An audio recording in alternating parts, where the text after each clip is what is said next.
Horsemanship seems to be one of those things that we're always trying to get better at. Whether you are a world title holder or you're just hitting the trails, improving our horsemanship does wonders, not only for ourselves, but also our horses. Welcome to another episode of the Bridge Podcast. I am your host, Emma Kaufman, and this is brought to you by WE Ranch Agassiz, where we are trying to bridge the gap between urban and rural communities. Now, today's episode is a little unique. We're going to be talking to Greg Robinson with Robinson Horsemanship. Greg brings a different perspective and maybe a different lens to look through when it comes to not only training, but also how we're riding our horses as well. Everything from being in the show pen to in his clinics, we go over tack equipment and so much more. So without further ado, let's talk to Greg. Yeah, that looks good. You think? Yeah, as long as my mustache is even, the moostie's got to be correct. Yeah, same. I know. You're a little high on the one side. Oh. They do that little, what do they call it, dermaplaning? I missed a little bit, a little fuzzy. There you go. We on point? We on point. We on point? Okay. On point with point. All right. Well, welcome to another episode of the Bridge Podcast. I'm so excited. You were technically my first ever podcast years ago.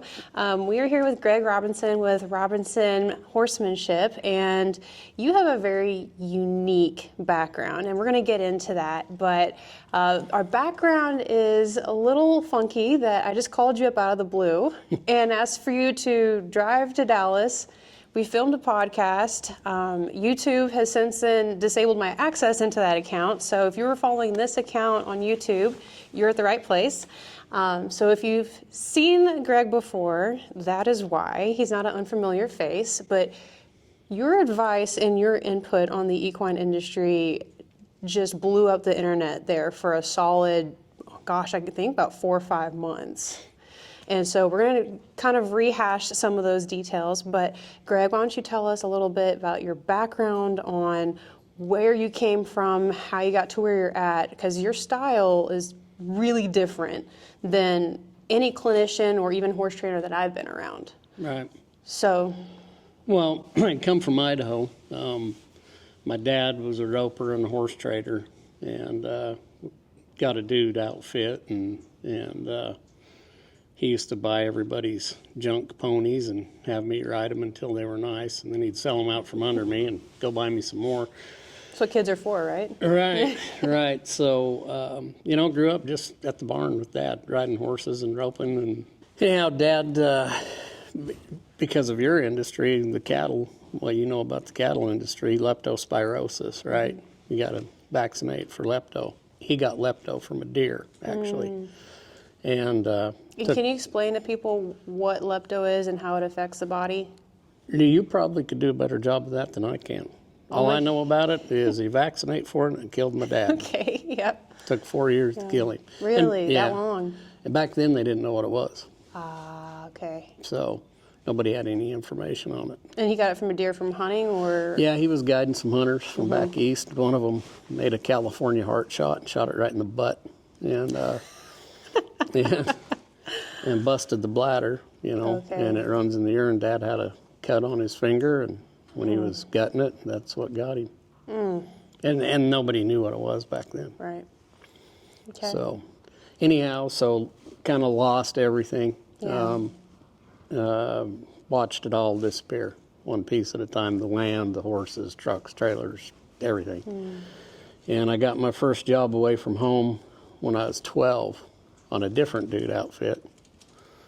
And those guys entered me in a local rodeo steer riding, and I won it. So. And how old were you in that? 12. 12? Wow. Yeah. Goodness. I grew up pretty fast. Yeah, I bet you did. And so they thought that was pretty cool. Their little cowboy won the rodeo, so they hauled me to steer ridings everywhere, and steers couldn't buck me off. So. You was sticky. I was, and that fall I got on my first bull at a college practice, and I was like, oh, I rode it. I didn't die. I must be a bull rider. So I did that for like 20 years. But in the meantime, I buckarooed in Nevada on the TS ranch when I was a kid. I was 16 then. And I'd work different ranches in between rodeo seasons and whatnot. and kind of got into the horse training. Again, it just circled back. The horses, I just always circled back to the horse. Couldn't get away from it, huh? Yeah, and got a colt I bought from a friend of mine and trained him, and people were like, "Where'd you get that horse? Who trained it?" I said, "I did." "Didn't know you were a trainer." "I'm not." Me neither. "Yeah, want to ride one for me?" "Yeah, I guess." And it just took off from there. I didn't plan any of this. Mm-hmm. What do you think drew you back to horses every time? Honestly, and this is a little bit personal. When my dad was dying, I kind of shut down. I got real rebellious in school. It's understandable, though. You're going through a pretty traumatic Yeah, because there was a lot of things. They kind of used my dad as a guinea pig with different medicines and stuff, and a lot of ugly things went on. But I wouldn't talk to people. I'd just go hang out with the horses. And so that's where the connection really took hold of me. They've been with me my whole life. And when people were trying to counsel me at school or at church or something, I just shut down. I just go hang out with the horses. Yeah, that was your therapy. Mm-hmm. Still is. Yeah. Still is. I understand that. I wouldn't know what to do without them, honest to God. Mm-hmm. What? Go to the park, play Frisbee? What the hell do people do when they ain't riding? I think kids these days go off and play golf or something like that. I'm not much for hitting things with a stick, so.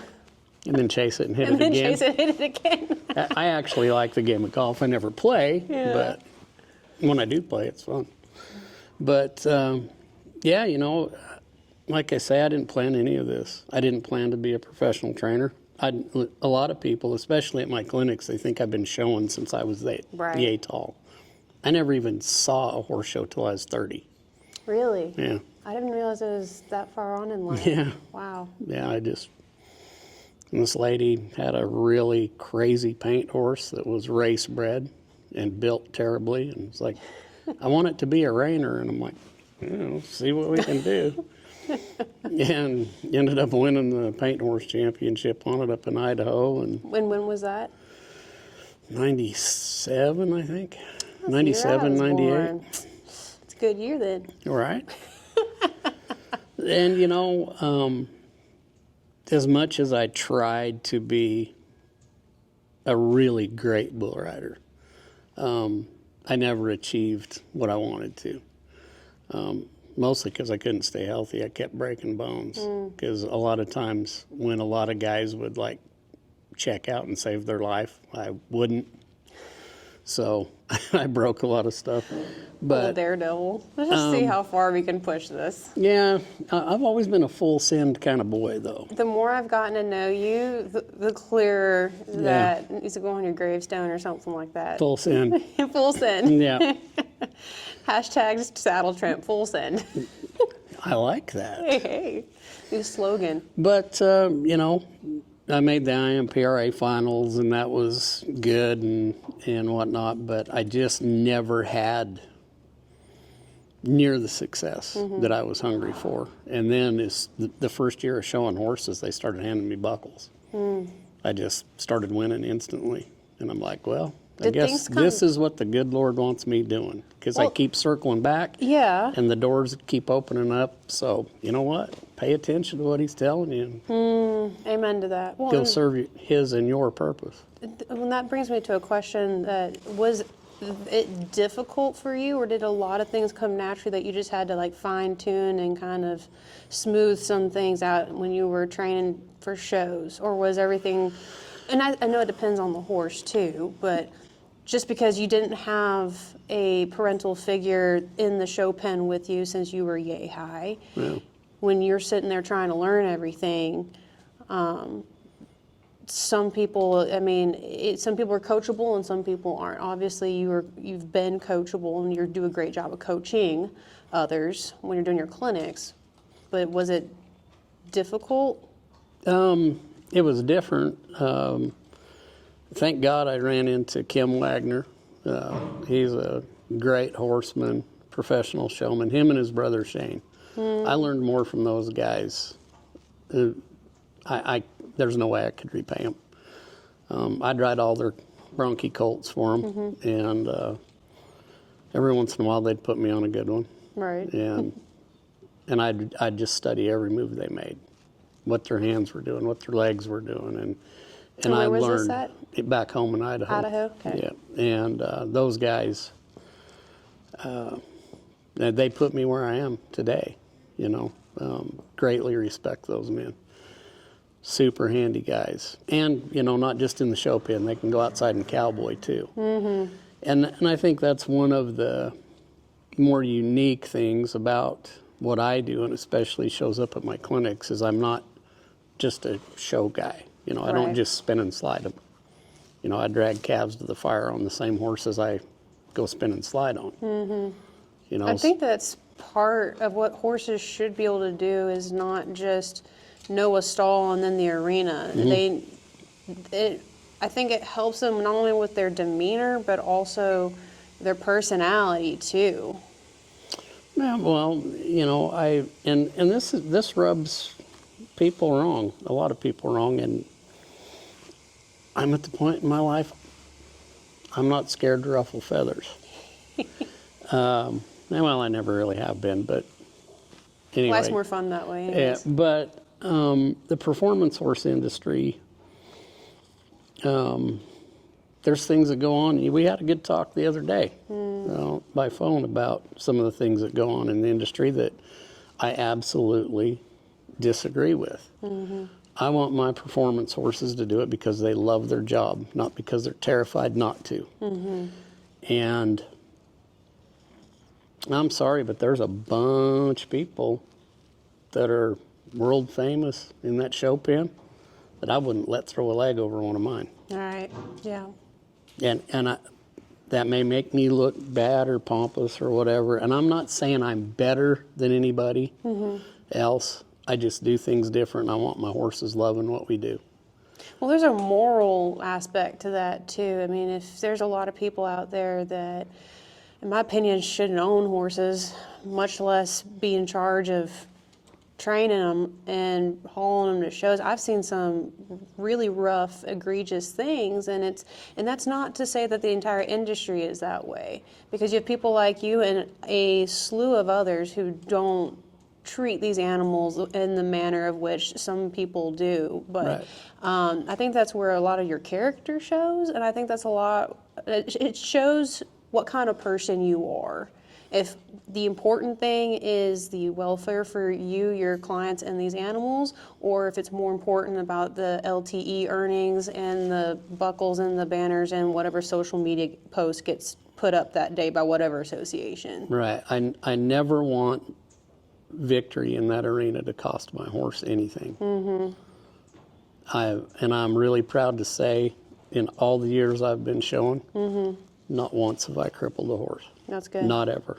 And I think that for people who may not be really well versed in the performance horse world, I think one of the most popular competitions is going to be the NFR. I mean, a lot of people recognize that and watch it on TV, go to Vegas every year. A really good example of that is when those barrel horses, if they turn that first barrel and there's something off and they don't feel right, or they are just having a rough go that day and they knock into a barrel, and there's a difference between completing a pattern and pushing that horse to correct behavior or for competition, and then they're pushing that animal beyond what it should do. I've got multiple friends that do this too, that they're all barrel racers. And I was talking to one the other day, and she goes, you know what, it's just I felt something funky after that first turn, and I pulled her back, and we went ahead and just walked out of the pen and go find out.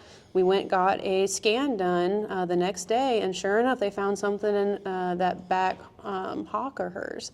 And she goes, there's nothing, the horse wanted to keep going. The horse has heart, it's got passion. That animal lives and breathes to turn those cans. But I'm never going to jeopardize my horse's health. Good for her. For personal gain. Yep, and I won't either. I will not. I refuse to. And I see things on a real regular basis, and I'm like, And that's what gives the industry a bad rap to And those it does, activists, because it's right? not everybody. No. But it is out there, you know, and that's why I go all over this nation, and I'll ride with anybody. I don't care if you're a trail rider on a Tennessee Walker, if you're a dressage rider on a Warm Blood, if you're into reining, barrel racing, roping, ranch cowboy, I don't care. It's all horsemanship. It's universal, and the rules are really simple, super simple, and it applies to every single one of them, every breed, every discipline. And I want to show people, look, you can get maximum performance and it won't cost your horse anything. Right. They want to do the job. And, you know, there's a lot of people that, you know, they'll buy a horse and it's bred to be, say, a reiner. Mama was, daddy was, all the siblings are. I want it to be a reiner, and they bring it to me, and I say, well, let's see if it wants to be one. Yep. Because I want to keep the horse's integrity in check, you know? Just because that's what the owner wants. Well, let's see what the horse wants to do. Yeah. Maybe he wants to be a cow horse or a calf roping horse, Yeah. you know? That's like those what they call cutter rejects, horses that don't make it into the cutting world. They usually repurpose as roping horses, and a lot of those times those animals perform far better in the roping pen than they do in the cutting pen. Which brings to mind when they say rejects, why is it rejected? Did you not take the time? Did you push it too hard? Because these horses are started, for those who don't know, a lot of these horses are started very young, not necessarily a bad training technique, and you might differ with that, but these horses have age brackets of which they compete in, and we're also hitting what you could consider as peak performance age, which I agree and disagree with that perspective, but these horses are started awfully young, and so to your point, if those horses don't show promise within that first beginning stage, a lot of them aren't even given that second chance, and they just Right. and that reject is a harsh word. That's just a terminology we use in the industry, but They the just horses get moved to a different discipline. Yeah, they just didn't think they were going to cut it. Yeah. You know, and I get that. But sadly, and I know that I'm a performance horse guy. I show and do pretty darn well at it.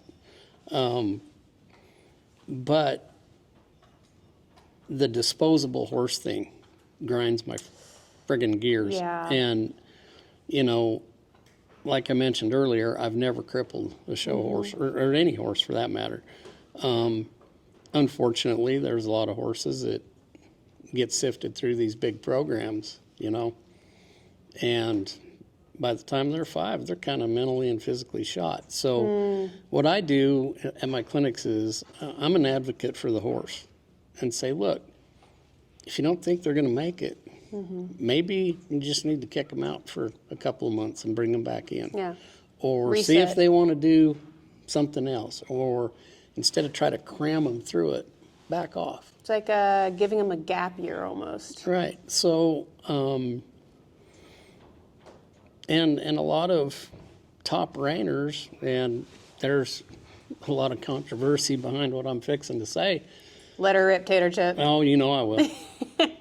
They ain't broke. Yeah. They can spin and slide. Damn things ain't broke. You can't ride out through there and open and close gates and go sort some cattle and rope and doctor a yearling, step off and go down that rope and doctor. You can't do that. Which you can't goes cross back- a creek. I mean, Yeah. they're not broke. They're trick ponies. And I love reining. I'm a member of the NRHA, you know. I'm fixing to show this week at the stock show in Fort Worth in the reining. But I guarantee you that horse I'm showing, I can rope and doctor cattle on him. Right. And he'll cross the creek. Well, that goes back to what we were saying earlier, is that exposure does so much for their behavior.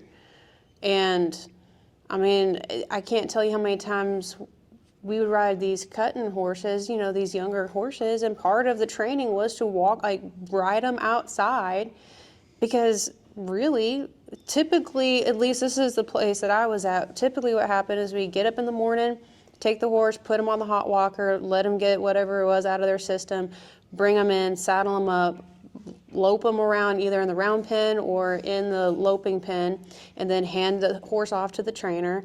Let the trainer either work cows or a flag off of them. And then they hand it back to us. We cool them down, wash them up, back in the stall they go.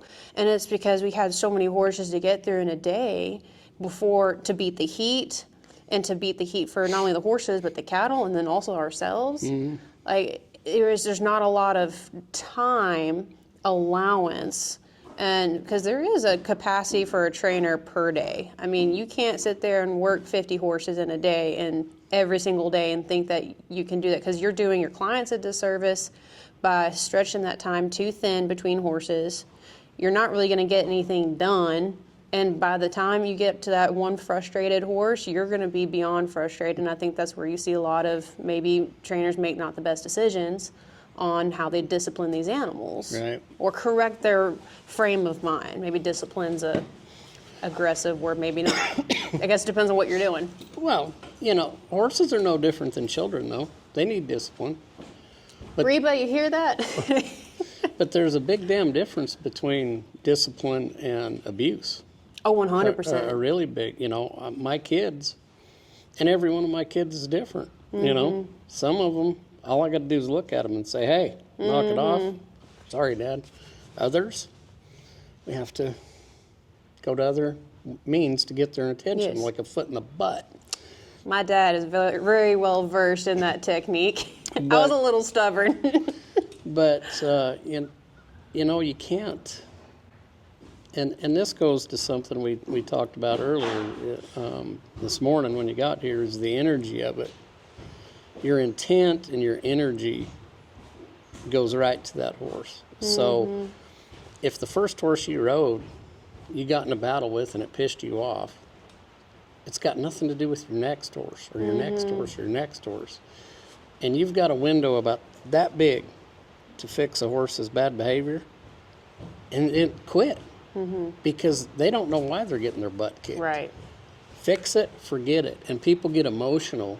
And I see that a lot at clinics. People get emotional, get upset with their horse.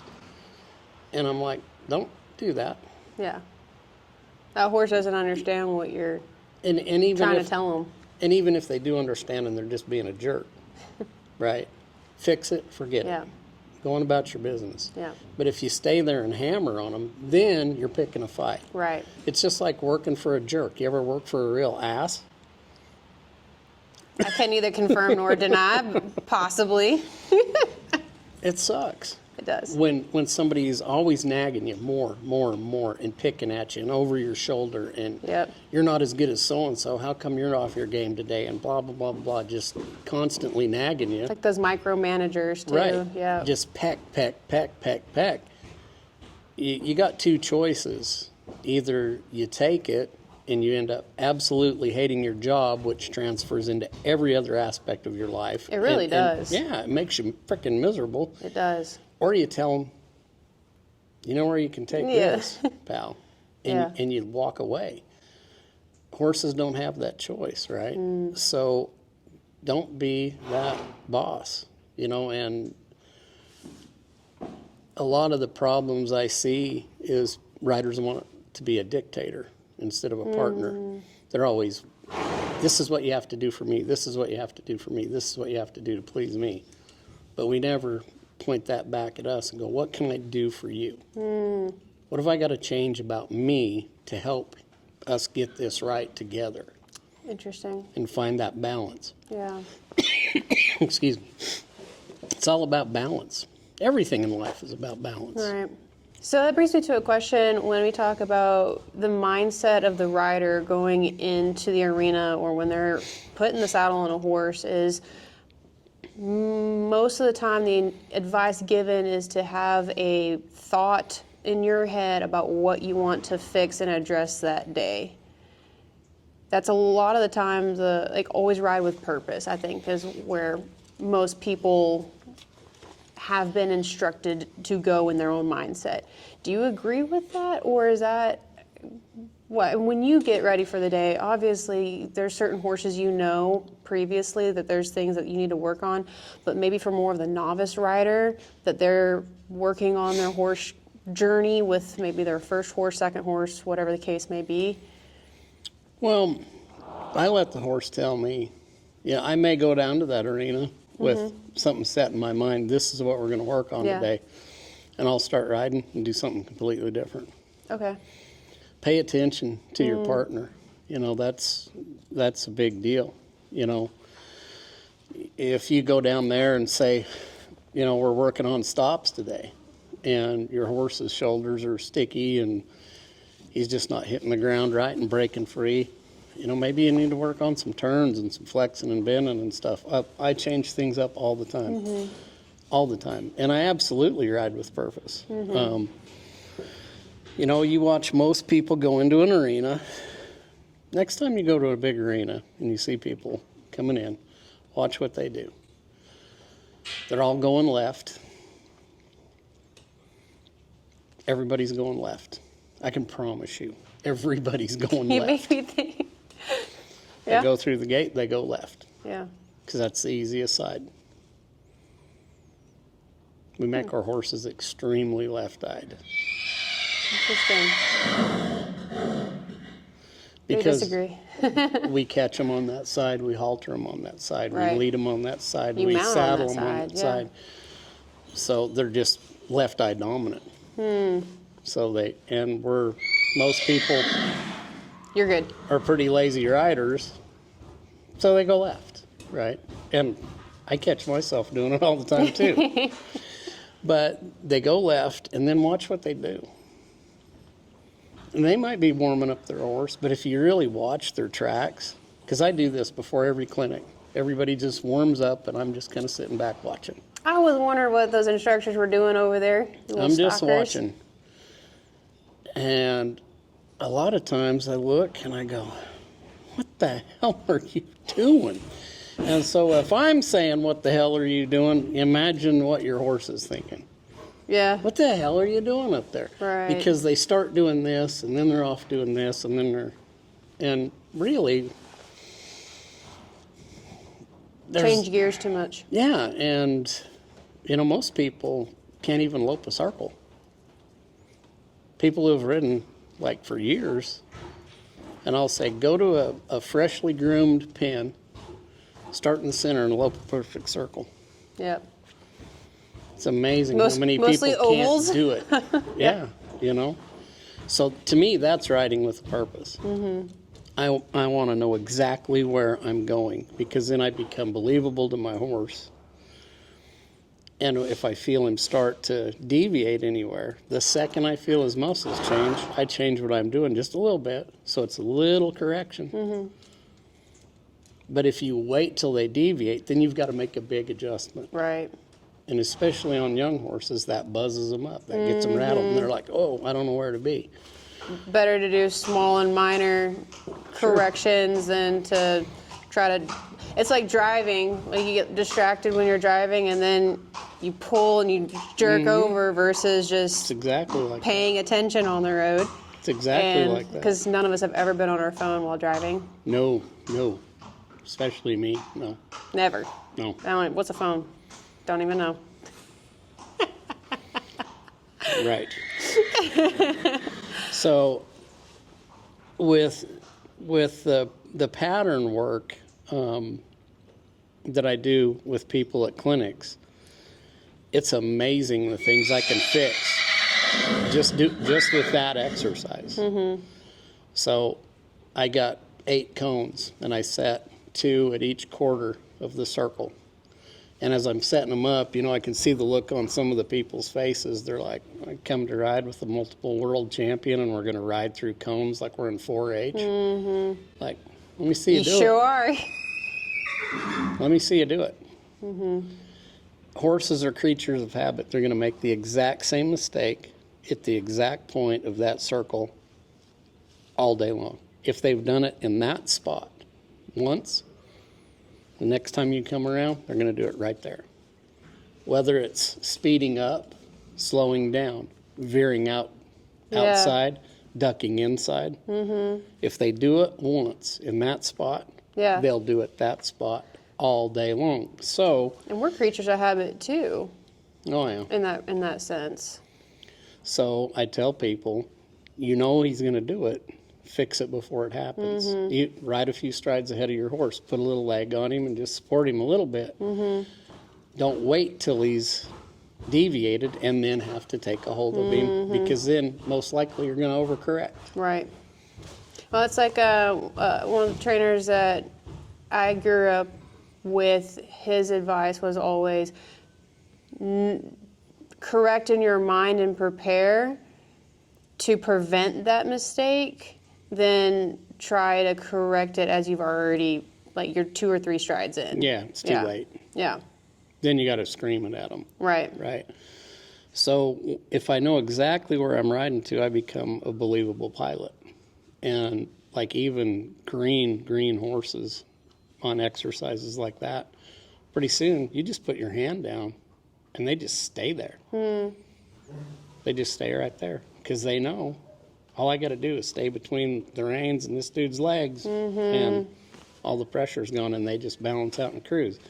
But people need to realize too that that's not something that happens after a week, a month, 2 months. I mean, that's something that takes time. Not only if you were a beginner rider, even an intermediate rider, and you've got a horse that has some of these issues, and I think it depends also on the personality of the horse and how trusting they are and kind of where they came from in their background. But really, that's something I think people think they can watch a video or two on YouTube or listen to a podcast and they think, well, you know, I did everything they said to do and this son of a gun still won't, whatever it is, lead change, keep its head down, back up in a straight line, whatever it is, the task that you're trying to accomplish. People are really impatient with their horses, but I think they're impatient with themselves if you really take a deeper look. Yeah, that's why they use horses so much for therapy for people, is because a horse is going to mirror what you got going on in you. Yeah. You know, I've, especially this last year on tour in Tennessee, these gals were like, we're going to make you a Merlin hat because you're a wizard, because you shouldn't be able to fix what you fix that fast. Right. I'm not magic. I do things different. And I have biblical patience. And I'm not Define that. What do you mean by biblical patience? So, and I hate to pick on horse trainers. Hell, I am a horse trainer. But think of the horse trainers you've seen. A horse, say they're asking this horse to turn around to the left, right? And they take a hold of this horse, ask him to turn, and the horse just locks up, right? And they're leaning on the shoulder, pushing outside with their rib cage and their hip, and grabbing hold of that bit and pushing. People won't be patient in that moment. They're going to come here and they're going to spark them up with a leg, right? I used to do the same, right? But I've learned over the years, I love that moment when a horse hits that ain't gonna do it stage. That's my favorite thing. Drives everybody else crazy, and I'm like, yeah, there it is. That's the moment I'm waiting for, to where they hit that spot where they just lock up and they're like, no, I ain't gonna do it, right? And I just sit there. I don't add an ounce of pressure, and I will sit there all day. I don't care. I got nothing else to do with my life other than ride horses. I'll sit here all day. Give deer blind hunters a run for their money. And because that horse has got time to think. And he's going to think, and they'll flip their head, and I don't change nothing. I don't try to correct it. I'll just wait. And the second I feel those muscles start to change, I just start to release everything. And I don't care if they move that foot that far. Stop everything. I don't ask for a full step. And I'll pet them, and I'll just sit there for about 15 or 20 seconds, let that horse really absorb what just happened, and I'll set him in the exact same place. And the reaction time is cut at least in half. And I might get a step this big, and I quit. I don't ask him to turn around. Let him think about that. Then I set it up again. Here it is. I set it up again. Boom. all the way around. Do you feel And that that's... so if I do it the way I used to, I didn't teach the horse how to learn. I taught the horse how to react. Because you refused, so I forced movement on you. I made you react over me kicking you and tugging on your face. So what? I don't want to ride a reactor. Reactors will get you in the jackpot when you need them the most, right? Right. Because there's not that trust. But if I set that horse up and say, you need to be responsible for your own thoughts. I'm not going to force anything on you, but I'm going to get what I want. But I'm not going to cram it down your throat. Right. So I'm not adding any more pressure. You have to think your way through this. You need to become a problem solver, not a problem creator. And so if I train them that way, it's amazing what they'll do for you. So come up at a clinic this year, this gal come over to me and she said, I can't believe how fast you can fix problems. And I said, well, I'm not magic, but like I said, I'm really patient, and I don't have 30 days to fix this. No. I got like 5 minutes. Right. I have to fix it right now. So it's worth your time and your money to come ride with me. And I cannot fix it by cramming it down their throat and being tough on them. Yeah. I just got to teach them how to learn. Well, talk about that real quick on your clinic. So, first of all, tell people where you're located at and then where all you go for your clinics.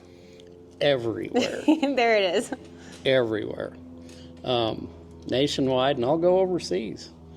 Kind of wanting to go to Hawaii, if anybody's listening. I may be able to get you hooked up with someone in Hawaii. Yeah, There you go. yeah. Nick. There's our next podcast. In that case, I will be right there with you. Yeah. Last time I was in Hawaii was when I was the other Greg Robinson. Ah. I drank a lot of Mai Tais that stint. They were good. I was not. Look, you lived, all right? I think that's what people say. Anyway, I'm in Valley View, Texas, just outside of Gainesville. But I go to the East Coast a bunch, New York, New Hampshire, Massachusetts, Rhode Island, Tennessee, Florida, and then I go all over the West, and I'll go anywhere. And you're not discipline specific, as you stated earlier, right? Okay. Well, you've seen all different kinds of horses, all different kinds of riders enter in that clinic. When people are looking at potentially booking a spot at one of your clinics, what are some things that you can tell them that they're going to get out of it? Because I think pretty much, if you don't learn something at my clinic, I'll give you your money back. Okay. Because I think a lot of people get bamboozled into going to these clinics because it's popular, or your friend went there and got something out of it. But then there's always that lead up, right? There's like a business transaction that you want them to come again. But then there's also been times where I've either gone to a clinic, or I know people gone to clinics, and they just don't feel like they got anything out of it, or there's so many people there. You get 5 minutes, or you just feel like you get glazed over, that you're sitting there thinking, well, oh, I saw him do this with somebody else's horse, but man, I'm still having that problem. So talk about that, because we've talked about that before. Yes, you opened the can of worms now. Yes. Yeah. Chef Boyardee, come on. So, clinic expectations and what most people get out of them. I don't care how handy you think you are, you're not going to teach 30 people at one time in an arena. It's impossible. Right. You can't do it. You get a big group of riders in an arena, and there's usually a couple of people that are clinician hogs. They're up in your face, they want to learn, and good for them, but they're going to take up a bunch of your time. And then there's the people who aren't that bold. They're kind of wallflowers. Yeah. And sometimes scared to ask for help. They're just kind of hanging back, And the last thing I ever want is for somebody to say, well, he was really good, but he never got around to me and my horse. I won't do that. So I keep my clinics very small. I do a 5-hour session morning with 5 or 6 riders max. And I'll ride every horse there. Take a short break. Sometimes I get a little long-winded and I don't get a break. Then I just, all right, the next 5 hours. And a lot of people come to a clinic and they think, oh, I'm only going to ride 5 hours. Within 2 hours of riding, they're ready for a hot tub and some martinis. You know, me, I some Mai Tais. Mai Tais, whatever suits you. Me, I just drink my coffee and keep on riding. Right. I can ride 12 hours a day. It doesn't bother me.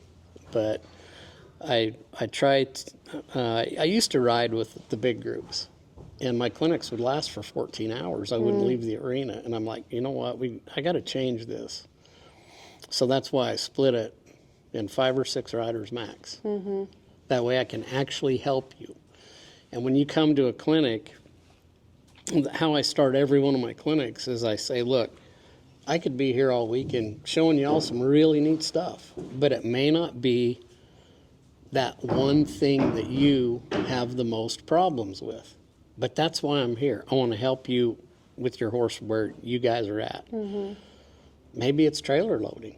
Maybe it's lead departures, lead changes, stops, whatever it is. So I ask each rider, what brought you here today? What do you need the most help with? Because if I don't do that, I could show them cool stuff, but maybe that's, I don't want to miss the mark. You know what I mean?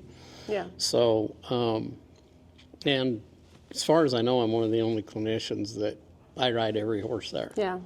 Well, that small of a group and then riding every single horse is not something that you often hear. Usually you hear it's like 15, 20 slots. 30 plus, yes. And when you, the clinician thing, you know, a lot of people, are you going there to actually learn some new horsemanship? Or are you there for the Facebook post and the t-shirt? You know? Instagram cowboy. Right. So, and I'm not naming any names. I won't do that. But there's one, you know, I mean, big time, world famous, right? And like 25, 30 riders. And I was visiting with a guy at a clinic this year, this 3-day clinic, and he worshipped the ground the other guy walked on. Yeah. And I knew if I pushed him those first 2 days at all, he'd have just left. And by the end of the 3rd day, I finally asked him a question. I said, you remember what you learned at the first clinic you ever did with that guy? Yeah, of course. I said, what'd you learn at the last one? And he just stopped and he had that, oh, hell moment, you know. It's like, wow, I've been 2 years following this guy all over the nation and nothing's changing. Right. It's just the same. And I'm like, I'm not here to give you breadcrumbs and hold people down. Yeah. I'm like, hey, let's see how far we can take this without freaking you or your horse out. You know, I want people to advance. I say it all the time. If you've got 2 arms, 2 legs, and a butt, you can do what I do. Yeah. I don't know about that. You and I rode, I guess it was a couple months ago now, and personally, I've never been to one of your clinics, and I'd love to be at one of yours at some time. But I will say that even with my mare, who I knew pretty well, just waiting for that, you were talking about earlier, just holding on and waiting for that animal to figure out what you were asking them to do versus bumping them or pushing them. You know, that's not necessarily something that you see in a clinic, especially type of situation. And people talk about it, and people, they might discuss it on a podcast, or they might do a TikTok or something about it. But in a clinic, just a random horse, you've never seen it before, and you don't just glaze over it, you actually address the issue, and you are personally waiting for that animal to respond. So that's something that in your clinics, having that one-on-one time, and you're not just leading them on and saying, well, here, I'll make sure the cat didn't go towards the camera. You're not leading the attendees on. You're actually wanting to address the issue, and if you get better, that's the whole point.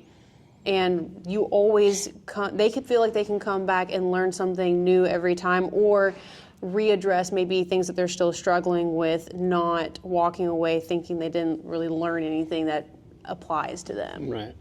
My goal is when people leave, say that's the best clinic I've ever been to. Yeah. I've had, and I guess it's tooting my own horn, but I'm very proud that when people come up after the clinic and they say, I've rode with everybody, and I got more in the first 30 minutes riding with you. But I do things very different. Talk about that, though. I mean, outside of the style of horsemanship, that's what I was wanting to get to when I was talking earlier, was that riding with you kind of bamboozled me a little bit in my way of thinking, because everything that I had been taught to do, you were like, let's do the exact opposite of that. And it was hard. I looked at some of the footage later on, and I looked like an awkward string being up on that mare, because I'm trying to rewire my brain of what I conditionally had been told by world champions, Hall of Famers, your everyday, average, I say average, but like horse trainers that are competing, but they're not, going to these massive like futurities and whatnot. Your common horse owner can send a horse to training, that kind of person.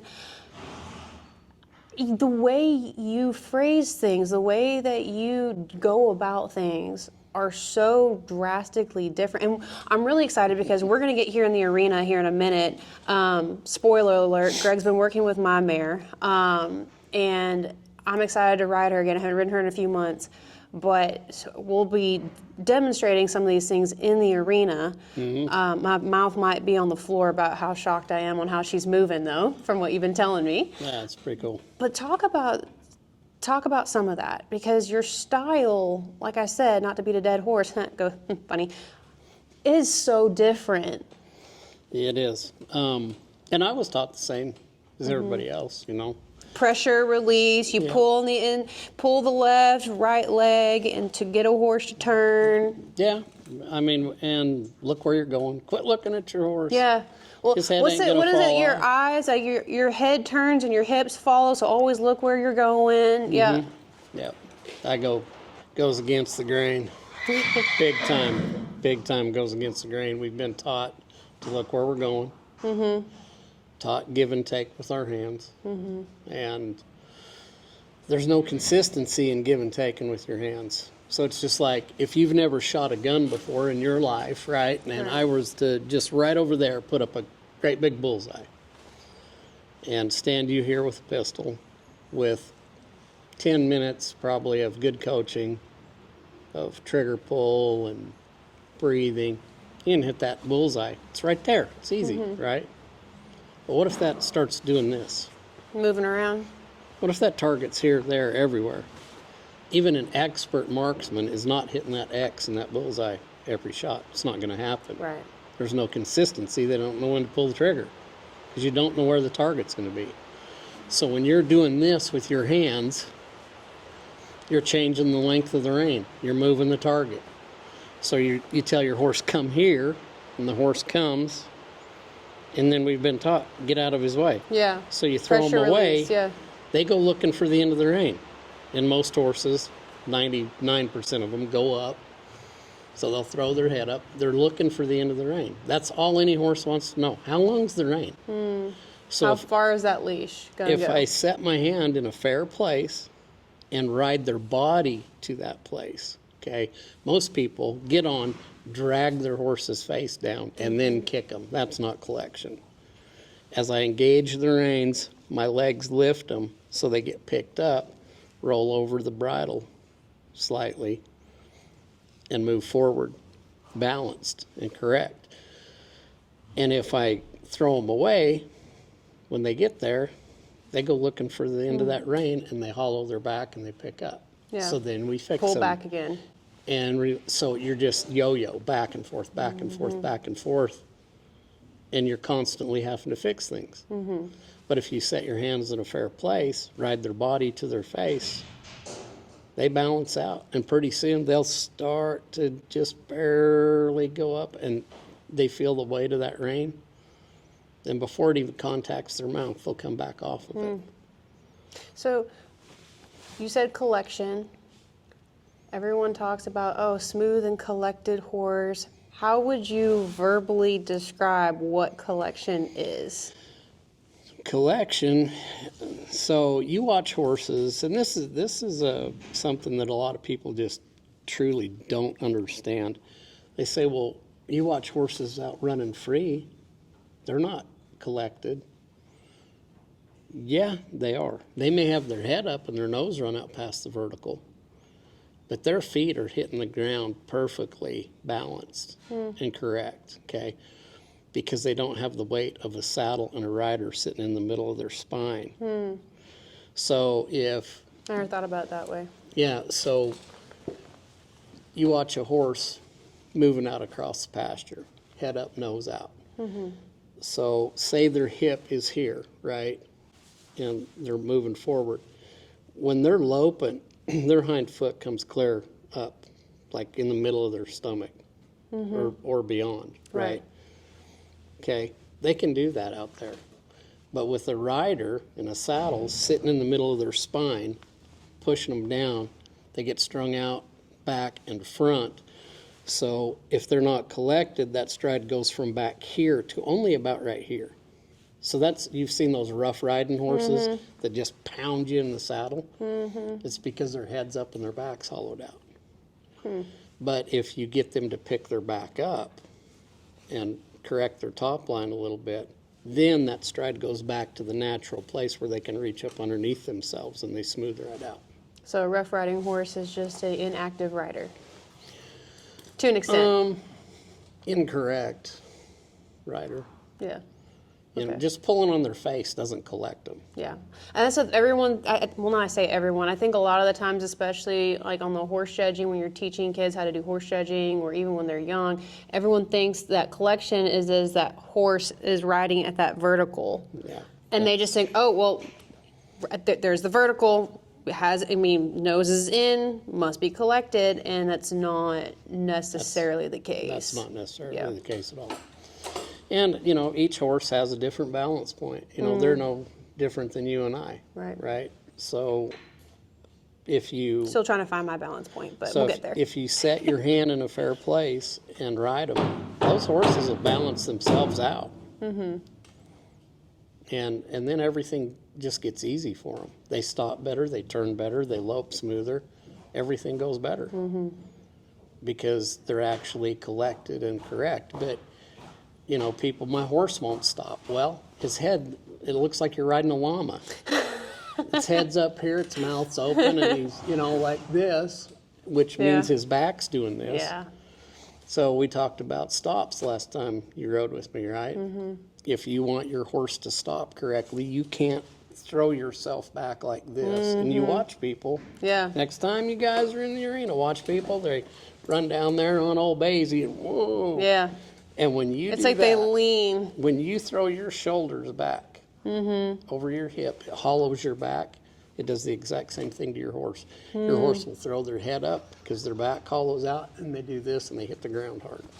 And that's where you usually see some air come between that butt and that saddle, yeah? Yeah, bounce to a stop. Yeah. Like skipping rocks, Right. and then they sink. Right. But if you do what you expect your horse to do in a stop, what do they have to do? They have to round their back. They've got to push their hind end into the ground and commit to that stop with their hind feet. So that's what I need to do. Instead of getting taller in the saddle for a stop, I get smaller. I go here, I push my seat down and commit to it with my feet to stop, and I round my back. that horse will round his back and get in the ground and stop correctly. Interesting. Well, And the look and lean thing, you Yeah. know, this is how you turn your horse left. Well, when you do that, whether you're sitting in a chair, standing up, or sitting on a horse, if you're square and you do that, my head and my hands say left, every other part of my body is pushing that horse that way. It's just physics. oh yeah. Yeah. You rock like this, You can feel it. So if you're it sitting in a pushes that chair, horse to the yeah, outside. on that butt bone, you can feel it. Yeah. Yeah, it's just physics. It is my opinion, but it is physics. Right? Robinson physics. So the more that you pull, how come you won't turn left and you're doing this? You got so much weight right here and you lose track of your leg here and they just... But if you stay square, Yeah. so when I turn my horse, I tell people all the time at clinics, you want to be one with your animal, right? Everybody Yeah. wants that. I want it to be, we're just one unit, you know? Well, you can Two be. hearts, one dream. Yeah. 3 turns, 2 hearts, 1 dream. No, we're not talking about barrel racing.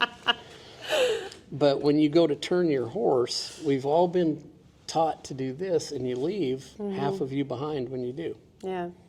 And you expect the horse to catch up to you. And you put them in an impossible odds because when your horse gets here, you're there. And then you jerk their face while you're at it. And they can't, they're fighting to catch up to you.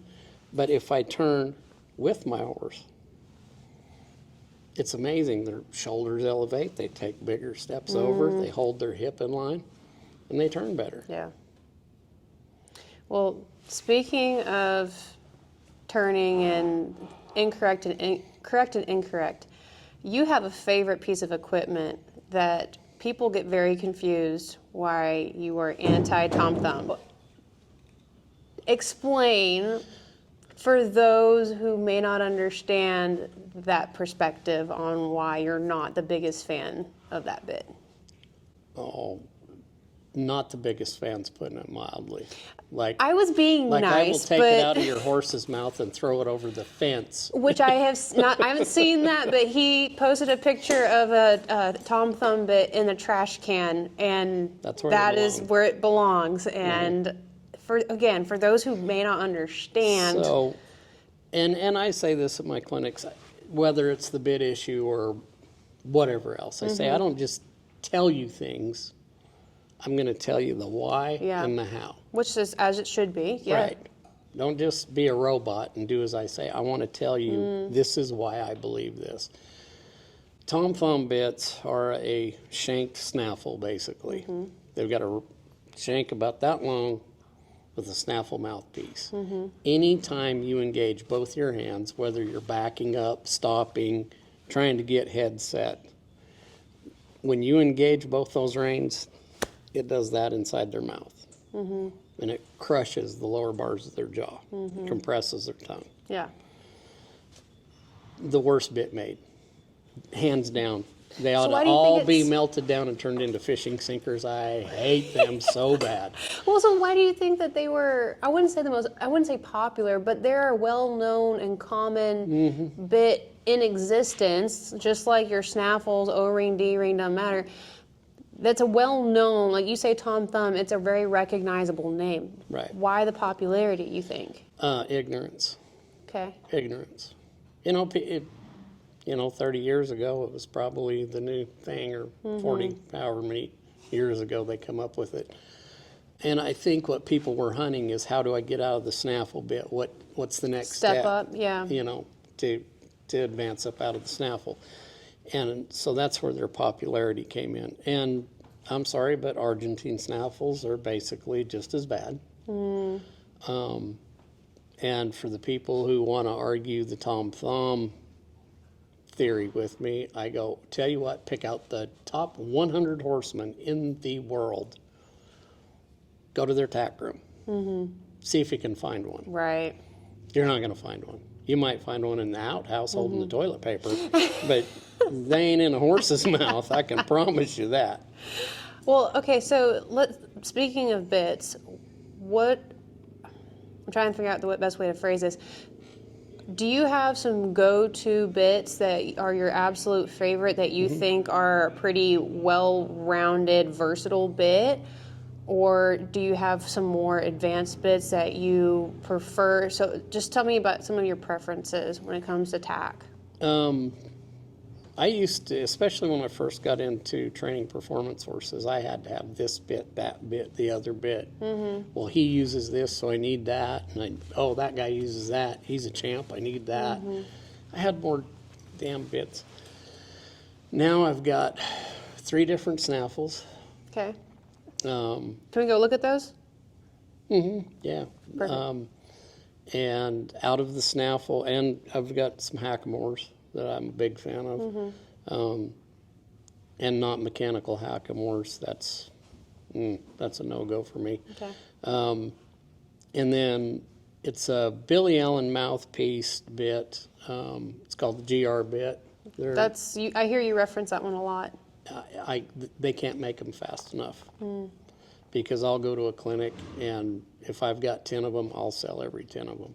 And it's because I prove the point. You know, these horses are high-headed and flipping their head and gaping their mouth, and I'll put that bit on them. They close their mouth, they get quiet, pretty soon they're cruising around like they're broke. And I've never really believed there's like a miracle bit. No. But That one's pretty close. that's as close as I've ever seen. And there's a lot of store-bought versions of a Billy Allen bit, but RT Bit and Spur here in Gainesville, Texas, we got together. Rod's a brilliant bit maker, and we got to discussing how could it be better. So we lengthened the purchase on them, changed the shape of the mouthpiece a little bit, and so people say, "Oh, I've got one in the trailer." No, you don't.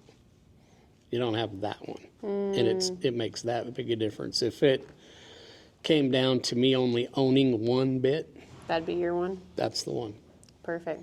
Well, let's go look at those real quick so we can show people what you're talking about, and then let's hit the arena. Sounds good. All right.